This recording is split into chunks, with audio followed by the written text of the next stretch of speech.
Okay, so our irrigation system here, our off-grid irrigation system, has two types. We have our soaker hoses, which will irrigate our crated flowers, and then we have our overhead watering system. So for our soaker hoses, let me show you how that works. So these are soaker hoses, they're all connected. This is our lily crops. These are all lilies that have been planted in crate, as you can see. And then the soaker hoses are dripping. You see how the soaker hose is dripping on the lilies? So that's all rainwater that we captured, and it's irrigating the lilies. Look at that. Isn't that beautiful?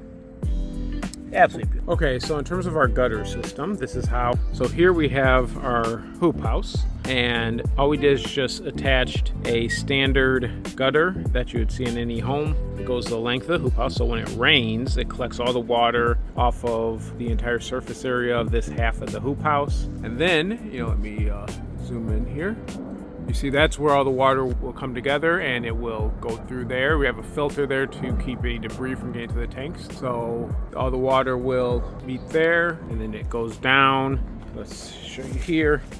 There's the downspout and it empties into the tank. Now you may be wondering, okay, well, why do we have two? So on the left, right here, that's all the water that's flowing into the tank. This other one, this white one here, that is an outflow valve. So when this tank overflows, then it will flow from this tank and go into the system so that any overflow water can go to the other tanks. And then it's all connected in series.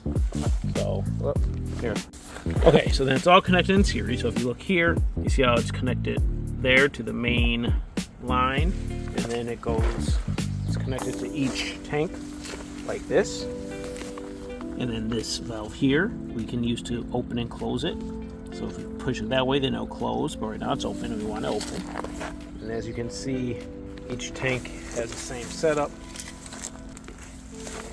Just like so, all the way down. Another thing to note is that all of our tanks are painted black. That's intentional because if they're clear, because when you get them, they're clear plastic. But if you don't paint them black, then you get algae blooms.